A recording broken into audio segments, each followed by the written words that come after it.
"Please, don't lift my skirt," she begged. But the preacher did, and lost his faith right there. It was dusk in the hollow stretch of August, the kind of dusky hour where the air turns bruised purple, and even the crickets seemed to hum in reverence.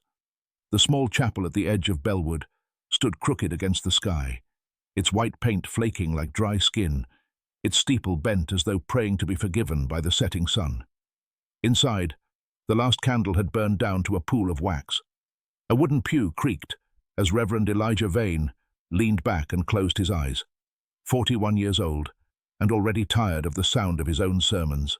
He had preached love and grace and redemption, and yet none of those things had come back to touch him. Not since Ruth died in childbirth. Not since the crib remained empty, and the wind began to sound like weeping in the halls of his heart. Outside, frost whispered up from the creek bed. Early this year, quiet as a secret. A crow sat on the crossbeam above the chapel door, not cawing, just watching. There was always something watching. Elijah stood, bones sighing beneath his wool. He went to lock the chapel, but stopped. Something shifted in the shadows near the confessional booth. Not a sound, not a movement exactly, just a presence, a cold, damp feeling behind the ribs. He stepped closer, breath visible in the cooling air, and there she was, curled in the back corner behind the velvet curtain, beneath the carved wooden cross. A girl, maybe 17, maybe younger, barefoot, skirt torn at the hem, lips cracked and pale. Her hair was knotted like rope, but golden where the dust didn't cling.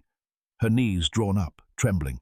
She didn't speak, didn't startle, just looked at him like someone who hadn't been looked at kindly in a long, long time. He felt it then, not fear, but the hush of something sacred, like walking into a place where God had been weeping, quietly, for hours. Her arms were marked, not with bruises, but lines, thin, red, deliberate. Her hands clutched the fabric of her skirt tightly, so tightly her knuckles were white. "I'm sorry," Elijah whispered, though he didn't know what for. And then she spoke, barely a breath. "Please, don't lift my skirt." He froze, not out of guilt, not even out of confusion, but because something inside him cracked, like a pane of old glass touched by morning frost. The chapel stayed silent. The candle had died, but the fire had moved elsewhere, somewhere between his chest and his throat. The world outside dimmed. The crow flew off. The bell did not ring. Only the hush remained, heavy and ancient, as if all of creation had taken a breath and would not let it go. Elijah didn't speak again. Words had become clumsy things. He only knelt, slowly, as though entering prayer, and removed his coat. It was worn wool, patched at the elbows, heavy with the scent of cedar and ash from nights beside the hearth. He laid it over her knees without touching her, his hands hovering a breath above her skin. She flinched anyway, but didn't move away. She wouldn't meet his eyes. The silence stretched, not empty, but full, of shame, of questions, of 1,000 things she had likely screamed into pillows or back alley corners where no one heard. Or maybe they heard, and just turned the other way. Elijah stood, walked down the back hall, opened the door to the vestry room. It was sparse. A cot he kept for long nights, a kettle, some matches, half a loaf of rye bread going stiff at the edges. He made tea, the kind Ruth used to brew when his head ached, lemon balm and sage. He wrapped the cup in cloth so it wouldn't burn her fingers and brought it to her. Still, she said nothing. He left it near her feet, then sat 2 pews behind, facing sideways, not at her, but toward the dusty stained glass that caught the last copper light of dusk. Time passed in heartbeats. Eventually, she reached for the tea, not all at once. Her hand crept, slowly, shaking, the way a child might reach for something she isn't sure she's allowed to have. Her fingers grazed the cup, then drew back, then again, until finally she took it. She drank without looking up. He watched her reflection in the glass, the flicker of firelight from the old lantern catching the hollows of her cheeks. She was thinner than she ought to be. Her collarbone jutted like the edge of broken pottery. The edge of her skirt was embroidered, but torn. A child's name stitched into the hem. Bessy. Elijah swallowed hard. Outside, a snowflake drifted against the windowpane. He didn't ask her name, didn't press, Instead, he stood again and opened the vestry door wider, motioning toward the cot inside. Fresh blanket folded at its edge. He had no spare clothes, only an old linen shirt, but he left it too. She rose, slowly. She limped, one foot bruised, bleeding near the arch. Still, she carried the teacup in both hands, like it was something sacred. She paused at the doorway, looked back at him for the first time. Her eyes were not pleading. They were tired, ancient, as if they had seen too much cruelty in too little time. And yet she nodded, just once, the barest tilt of her chin. It wasn't thanks. It wasn't trust. But it was something. He closed the vestry door behind her gently and turned the latch, not to lock her in, but to guard her peace from the world. That night he didn't go home. He slept on the pew with his scarf for a pillow and his hand over his chest like a promise. No one saw her enter. No one in the town would have helped. Not with how she looked. Not with where she might have come from. Not with the weight she carried. But Elijah did. And in the hush of that winter night, something ancient turned in the soil beneath the chapel, like an old story stirring from its grave. By morning, the frost had webbed across the chapel windows like the fingerprints of angels. Elijah lit the stove in the vestry, careful not to wake her. He left a tin plate of warm porridge by the cot and stepped outside into the brittle cold. The town stirred like it always did. Routine, predictable. Mrs. Hanley sweeping her porch. Old Ephraim bringing in firewood. The world kept spinning, unaware that a girl with scarred arms slept beneath their prayers. 3 days passed. She said little, ate little, moved little, but she stayed. Each night, Elijah sat outside her door with an open Bible he didn't read, listening to her breath shift in sleep, thin and uneven. Once, he heard her crying through her teeth, soft, as if muffled against a pillow. He didn't knock, just whispered, "You're safe now," though he wasn't sure she believed him. On the 4th evening, she came out of the vestry barefoot, wrapped in the blanket he'd given her. Her hair had been brushed, roughly, but with intention. She stood near the confessional, staring at the carved wooden door as if it might swallow her whole. "I used to pray," she said quietly. Her voice cracked like old parchment. Elijah looked up from his notes. He had been writing a sermon on forgiveness, though every word had turned into ash. "What did you pray for?" he asked. She didn't answer. Instead, she moved closer to the front pew and sat down. Then, slowly, she lifted her skirt, just enough to reveal the upper thigh, purpled and black. A bruise. Old, but still blooming like a rotten fruit. She pulled the skirt back down and looked at him, her gaze not shy but sharp. Testing. "His name was Mr. Aubrey," she said. "Ran the orchard out past the river. My mother owed him. After she died, I had nowhere else." Elijah's hands tightened into fists, then loosened. He remained still. "I worked the trees, slept in the tool shed. He said if I ran, he'd tell folks I was a thief." Her voice grew thin. "Said I didn't have a soul to save." Silence. Then, "I bled for 3 days after." Elijah swallowed. Air thick with pine smoke and something colder. "Do you know what it's like?" she whispered. "To have a man call you a sinner, while he's the one hurting you?" Elijah looked down at the floorboards.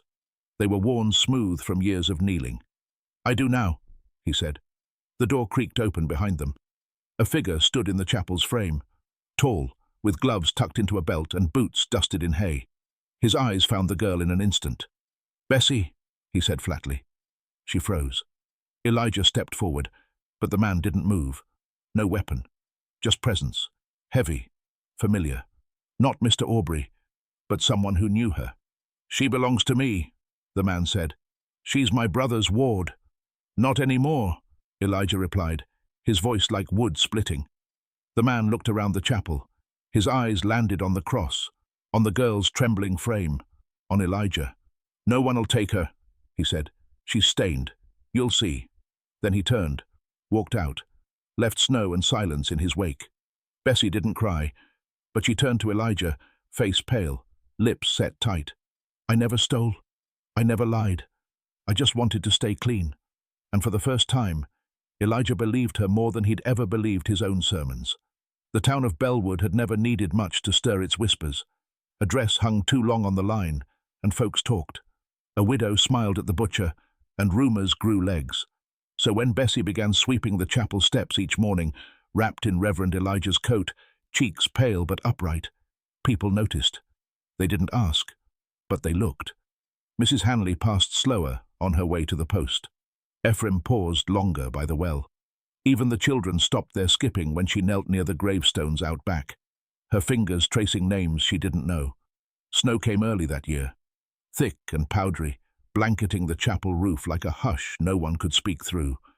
On the 7th morning, a single crow returned to the steeple, same black eye, same stillness, as though it had never left. It watched. That day, Elijah walked into the general store for flour and was met with silence that wrapped around him like smoke. He passed the barrels of grain, nodded to the butcher's boy, and was met with stiff backs and lowered eyes. When he paid, old Mrs. Kettling didn't take his hand, just slid the coins back toward him. "We know what's in your vestry," she murmured. He didn't answer, just left. Back at the chapel, Bessy was folding linens near the hearth. Her fingers trembled with the cold, but there was calm in her face, the kind that comes only after the worst has already happened. "They'll come soon," she said without looking up. "They always do. First with silence, then with questions, then with names." He sat beside her, knees aching from the climb up the hill. "Let them," he said. That night, a ring of lanterns lit the path from the town square to the chapel hill, one by one, hung from trees, fence posts, even shepherd's hooks that hadn't seen use in years. Not a mob, not even a crowd, just neighbors, standing, watching, silent.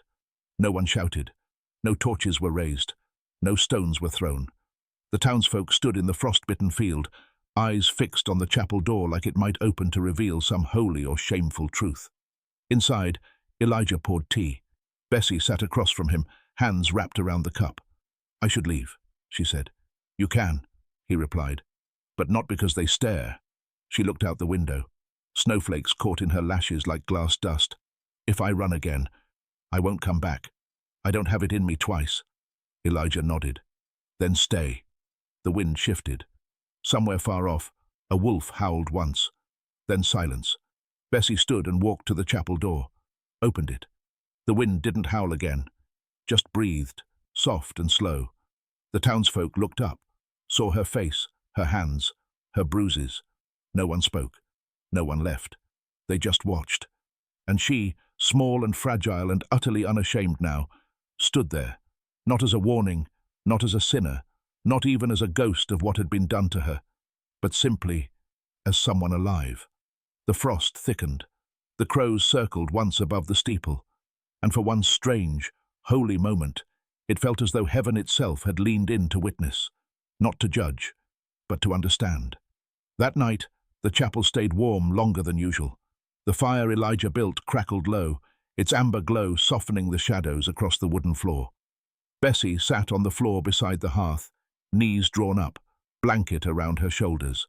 Elijah poured 2 cups of tea and joined her, not across the room this time, but beside her. Neither spoke for a long while. The hush was not awkward. It was old, the kind of silence worn smooth by grief. Then, like a thread snapping loose in her throat, Bessy spoke. "I lied to you," she said. Her voice was quiet, but clear. Elijah turned to her gently. "I said it was Mr. Aubrey, but it wasn't. Not him. Not at first." She stared into the flames. "It was the first preacher I met after my mother died. I was 15. He took me in, gave me porridge like you did, said God was watching, and I needed cleansing. He put oil on my head. Then he touched me, said it was healing." Her voice cracked. I begged him not to lift my skirt, but he did anyway. The fire hissed as a log shifted. Bessy closed her eyes. "I let him believe I was grateful. I thought if I acted holy he'd stop, but they never stop. They just pass you to the next man who wears a collar." Elijah didn't move. His hands rested on his knees, trembling. His throat tightened, but he didn't speak, didn't reach, didn't defend his cloth. He only bowed his head, not in shame for her story, but in mourning for what had been done in the name of his God. Bessy turned to him, saw his face, and her voice softened. "You're not like him," she whispered. "That's why I told you. I wanted you to know before you did the same." "I won't," Elijah said. "Not ever." He reached slowly into the pocket of his coat and pulled out a small object, oval, worn smooth with age. It was Ruth's locket. He placed it in her hand. "I never gave this to anyone," he said. "Not even the grave." Bessy looked down at the locket, opened it. Inside, a name etched in script. Hope Marie Vane. "Your daughter?" she asked. He nodded once. She didn't live long enough to need it. Bessy stared at the tiny name, then curled her fingers around it. "I'll keep it," she said, voice steady.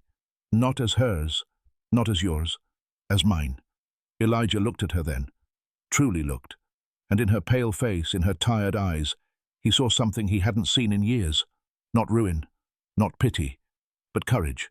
A girl who had been broken and still chose to stay. And so the preacher, once so full of words and sermons and certainty, bowed his head and wept beside the girl the town had tried to forget. Not because she was weak, but because he finally understood what it meant to be saved. The snow began to melt by mid-March. Slowly, as if reluctant. Drip by drip, it left trails down the chapel windows, revealed the brown earth beneath, softened the edges of the frost-bitten graves. Bessy had begun wearing Elijah's utode, old boots, tied tight with fraying laces. She walked steadier now, smiled once briefly when the first crocus pushed through the thaw. The town had not spoken a word to her, but neither had it tried to send her away. A sort of uneasy reverence had settled, like the town understood in its bones that something fragile had taken root on that hill, and if they crushed it, they might never forgive themselves. She began tending the altar flowers, dusting the pews, folding blankets for the winter poor. Then one day Elijah found her by the creek, washing linens, pale and sweating. "You're burning," he said, touching her forehead. "I'm fine." But she wasn't. That night, the fever broke her body like a wave on a cliff. She shook beneath the quilt, muttering names that didn't belong to anyone in Bellwood. Elijah pressed cloths to her head, whispered scripture she would never remember, prayed not for miracles, but for mercy. By dawn, she slept, still, shallow-breathed, but breathing. That was when the knock came, not on the chapel door, but the back, where no one ever came. Elijah opened it to find him, the man from weeks before, the brother's keeper. But this time, he wasn't alone. 3 men stood behind him. One held a folded piece of paper, the other, rope. "She's sick," Elijah said, blocking the threshold. "She's property," the man replied. "Ran from a work debt. This here's a warrant signed in Harrison." He held out the paper. It was real, legal. "She belongs to the orchard now." Elijah stared at the page, then at the man, then at the rope. "She's not a mule," Elijah said. "No," the man replied. "She's cheaper." There was no shouting, no swinging, just a stare between 2 men and something eternal straining in the middle. "You think your God cares what she's been through?" the man sneered. "She's soiled." Elijah's voice didn't rise. It dropped, low and final. "He wept for her.